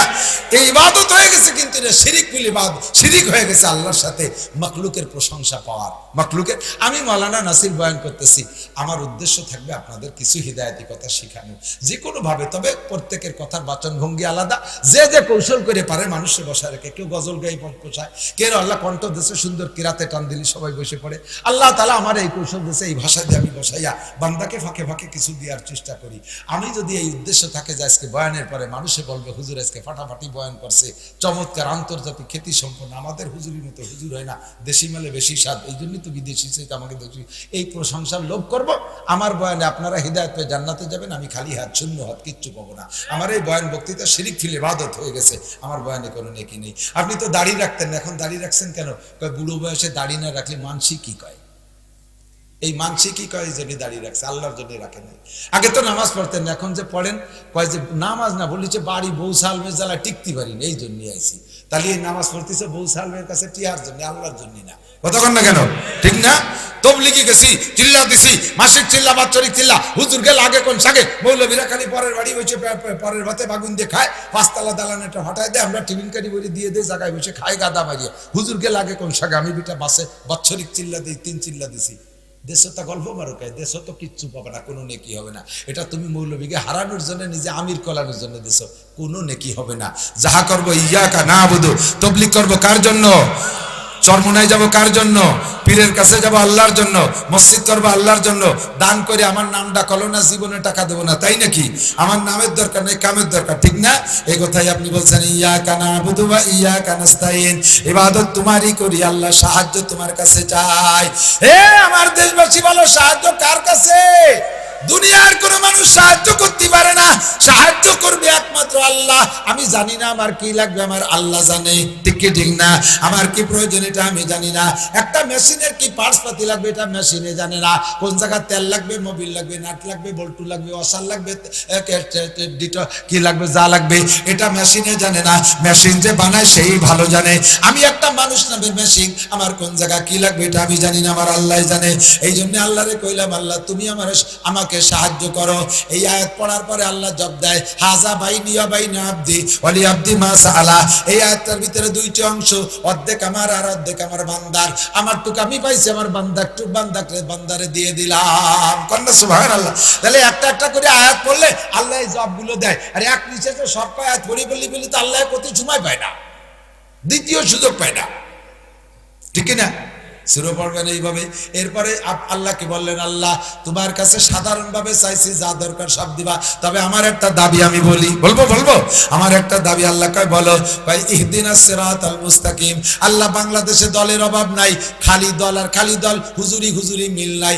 ৮৮ চন্দ্রপাড়া, মানিকগঞ্জ, সুরেশ্বর, ভোজেশ্বর, ইনায়তপুর, বাহাদুরপুর, তবলিগ চরমোনাই, তবলিগের মধ্যে আবারে তাতি ওয়াজাহাতি, আবার ফাঁকে আছে ঢুকছে হিজবুত তাওহীদ, ওদিকে কাদিয়ানীরা উকি মেরে বেড়াচ্ছে, আবার দেওয়ানবাগি, রাজারবাগি, কুতুববাগি, মাইজ ভান্ডার, যে দল জানলে আসে, এক দল এসে কয় ক্যাম্প করতে হবে, আর এক দল কয় বসে থাকতে হবে। এত দলের মধ্যে তো আমি সঠিক রাস্তা খুঁজে পাচ্ছি না। ইহদিনাস সিরাতাল মুস্তাকিম, আমারে সঠিক রাস্তা দেখাও। ইহদিনাস সিরাতাল মুস্তাকিম। আল্লাহ বলেন, ওয়ালি আবদি মা সাআলা, ঠিক আছে তোর সঠিক রাস্তা দেখাবো, তবে তোর কি কোনো সঠিক রাস্তার কোনো টার্গেট আছে নাকি? আল্লাহ একটা আছে, সিরাতাল্লাযীনা আনআমতা আলাইহিম, যেই রাস্তায় চলার কারণে এক দলকে তুমি পুরস্কৃত করেছো, ওই দলের রাস্তায় এবারে চালাও। সাহাবায়ে কিরামদের রাস্তায় চালাও, তাবেঈনদের রাস্তায় চালাও, তবে তাবেঈনদের রাস্তায় চালাও। নবী রাসূলরা যে রাস্তায় চলে পুরস্কৃত হয়েছে সেই রাস্তায় চালাও। আল্লাহ তবে অনুরোধ তোমার কাছে, গায়রিল মাগদুবি আলাইহিম ওয়ালাদ দাল্লিন, পথভ্রষ্ট আর গোমরাহ, অভিশপ্ত এবং পথভ্রষ্ট, এই দুই দলের রাস্তায় চালাইও না। সব তাফসীরের কিতাবে লেখে মাগদুবি আলাইহিমের দ্বারা মোরা উদ্দেশ্য হলো এই ইহুদিরা, ইসরায়েলিরা, এরা হলো মাগদুবি আলাইহিম। আর দাল্লিন পথভ্রষ্ট, তারা হলো নাসারা, ওই আমেরিকান ইউরোপ কান্ট্রিতে যত খ্রিস্টান আছে এরা হলো পথভ্রষ্ট। এই দুই দলের রাস্তায় আমারে চালাইও না, কারণ তুমি কোরআনে কারীমের মধ্যে বলেছো, ইয়া আইয়ুহাল্লাযীনা আমানু লা তাত্তাখিযু আদুওয়ি ওয়া আদুওয়াকুম আউলিয়া। হে ঈমানদার বান্দারা, আমার শত্রু আর তোদের শত্রুর সাথে বন্ধুত্বতা করবি না। জানতে চাইলাম আল্লাহ, আমার শত্রু তোমার শত্রু আর আমাদের শত্রু কারা? আল্লাহ তুমি আর আয়াতের মধ্যে বলে দিছো, ইয়া আইয়ুহাল্লাযীনা আমানু লা যুবক আমার দিক জায়গা মতো চলে আইছে দিকায়, লা তাত্তাখিযুল ইয়াহুদা ওয়ান নাসারা আউলিয়া। ইহুদ নাসারারে বন্ধু বানাবা না। আল্লাহ তুমি কইছে ইহুদ নাসারারে বন্ধু বানাবা না। আর ওই দুই দল হলো অভিশপ্ত এবং তারা পথভ্রষ্ট, কাজেই ইহুদ নাসারার রাস্তা আমাকে চালাইও না। দোয়া করছেন কার কাছে? আল্লাহ কয় ওয়ালি আবদি মা সাআলা, তুই যা কইছিস তা তোরে দিয়ে দিলাম। এবার আমরা সবাই কইছি আমিন, তুমি যেহেতু দিয়ে দিলে আমরা কবুল করলাম, বলেন আমিন, জোরে বলেন আমিন। এবার প্র্যাকটিক্যালে আসেন, আপনি নামাজের মধ্যে সূরা ফাতিহা তো সবাই পড়ছেন, এই কথাগুলো আল্লাহরে বলছেন, আল্লাহ তা কবুল করে নেছে। আবার বাহ্যিকভাবে আপনি সম্পূর্ণ তার খেলাফ। ইহুদিরা দাড়ি রাখে না, আপনার মুখে দাড়ি নাই। ইহুদিরা প্যান্ট পরে, আপনার পাশায় সেই প্যান্ট। ইহুদিরা শার্ট পরে, আপনার গায়ে সেই শার্ট। তারা মদ গাঁজা ফেনসিডিল খায়, আপনিও তাই করেন। সুদে কারবার তারা করে, আপনিও তাই করেন। তাদের যা কিছু আছে সব কিছু আপনার ভালো লাগে। তাদের ফেয়ার অ্যান্ড লাভলি ভালো লাগে, তাদের হুইল সাবান আপনার ভালো লাগে, তাদের সেভেন আপ, ফান্টা, কোকোকোলা এগুলো আপনার ভালো লাগে, সেগুলো আপনি খান। তাদের পণ্যগুলো আপনি সুন্দরভাবে ব্যবহার করেন। অথচ আপনি একটু আগে বললেন গায়রিল মাগদুবি আলাইহিম ওয়ালাদ-দাল্লিন। আল্লাহকে মুখে কইছে একটা, কাজে আর একটা। ইন্নাকা লামিনাল মুনাফিকিনা হাক্কা, তুই পাক্কা মুনাফিক, তোর স্থান আমার কাছে নাই। তোর স্থান হলো ইন্নাল মুনাফিকিনা ফিদ দারকিল আসফালি মিনান নার, জাহান্নামের তলদেশে থাকবি শয়তান। এই যুবক, প্যান্ট শার্ট ইহুদিদের অনুসরণে পরিষ্কার, খ্রিস্টানদের ইহুদিদের কোন পণ্য ব্যবহার করব না, পাক্কা প্রতিজ্ঞা গ্রহণ করতে হবে। মেসির গোষ্ঠী, এই মেসির গোষ্ঠীরে তোরা তার দালালি করিস। 500 গজ লম্বা একটা 1 কিলোমিটার লম্বা একটা পতাকা বানাইছে বাপের জমি বেচে টাকা দিয়ে। তোরে ওই মেসি বিশ্বকাপ পাইয়ে যাওয়ার সময় একটা চাটা চকলেটের আজ কোনো দিয়ে গেছে, তুই একটু চারটি টাক। হ্যাঁ, তুই তার দল করিস, তারা ওই জায়গাতে জোট করে মুসলমান মারে। তাহলে তুমি সূরা ফাতিহা কি পড়লে, কাজটা করলে কি? আমাদের এই যশোরের এক বুজুর্গ মহিলা, উনি বাজারের থেকে যদি বিস্কুট কিনে আনছে, সে বিস্কুটের গায়ে ইংরেজি অক্ষর লেখা দেখলে ছুরি দিয়ে সেই ইংরেজি অক্ষর চাইছে ফেলাই দিয়ে তারপরে বিস্কুট খায়। ইংরেজি অক্ষর আমার পেটের মধ্যে ঢুকতে দেবো না। ইংরেজি এত বড় বদমাইশ যায়। আজকে বাইতুল মুকাদ্দাস মুসলমানদের প্রথম কাবা, সেই জায়গায় 4 যুবন নামাজ পড়তে দেয় না মুসলমানদেরকে। একটু আগে দেখলাম মুসলমান একজন মুয়াজ্জিন আজান দিচ্ছে গাজার এক মসজিদের ভিতরে, ফজরের আজান, হাইয়া আলা সালাহ যখন বলছে, ওই সময় এই ইসরায়েলি সৈন্যটা যাইয়া দৌড় হয়ে যাইয়া জালনার ফাঁক দিয়ে মুয়াজ্জিনটারে গুলি করে ফেলাই দিয়েছে। সেই কুত্তর বাচ্চাকে পণ্য কেনবো আর তারা থাকতে লাভ করে সেই লাভের টাকা দিয়ে অস্ত্র বানাইয়া আমার মুয়াজ্জিনরে মারবে, আমার মা বোনরে মারবে, আমাদের বাচ্চা কাচ্চাগুলোকে ভুনা করে ফেলতেছে। 12,000 পৌঁছে ছাড়াই চলে গেছে এখন মৃত্যুর সংখ্যা। তার ভিতরে 3 ভাগের 2 ভাগ নারী আর শিশু বাচ্চা।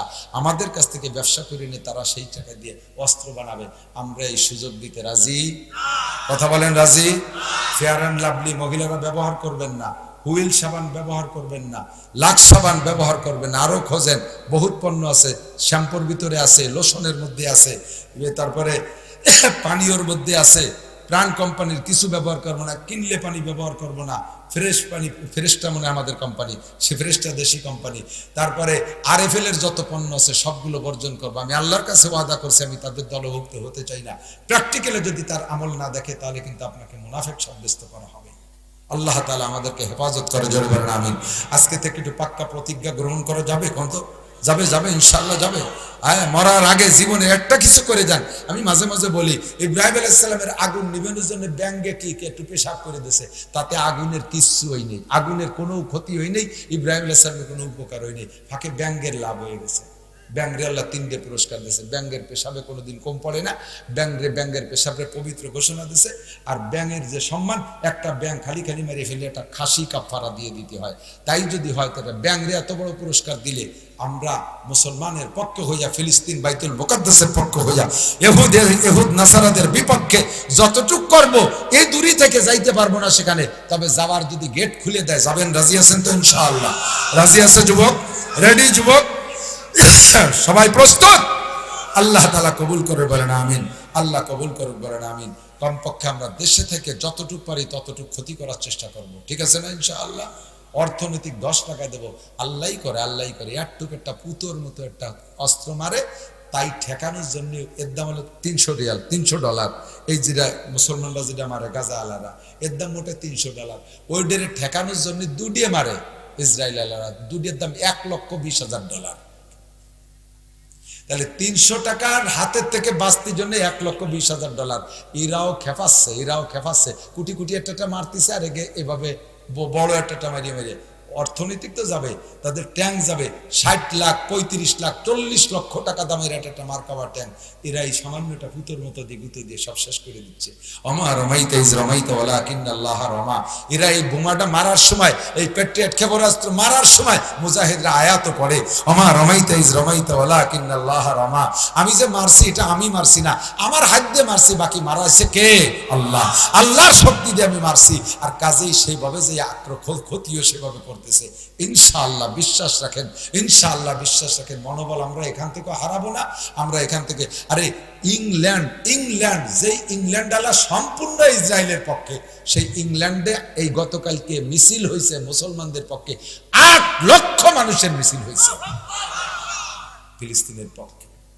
তারা সেখান থেকে তো কাছে কাছে তারা জানতেছে, আমরা এখান থেকে যতটুকু জানতেছি আমরা স্লোগানটা দিয়ে যাব না ইনশাআল্লাহ? যখনই যেভাবে ডাক আসে থাকবো তো ইনশাআল্লাহ। মা বোনরা কোনো প্রকারের অমুসলমানদের আদর্শ গ্রহণ করবেন না। আল্লাহ নবী বলেন আলমার উমা মান আহাব্বা মান তাশাব্বাহা বিকওমিন ফাহুয়া মিনহুম। যার সাথে যার মিল হবে তার সাথে তার হাসর হবে, যার সাথে যার ভালোবাসা তার সাথে তার হাসর হবে। আমাদের ভালোবাসা মক্কা মদিনার সাথে, উলামায়ে কেরামের সাথে, মাদ্রাসার সাথে ভালোবাসা, ইসলামের সাথে ভালোবাসা, ঠিক আছে না ইনশাআল্লাহ? আল্লাহ তৌফিক দান করে, সবাই বলি আমিন। আর দিনকে শেখার জন্য দাওয়াত ও তবলিগের মেহনত, উলামায়ে হক্কানির সাথে থেকে তবলিগ করবেন।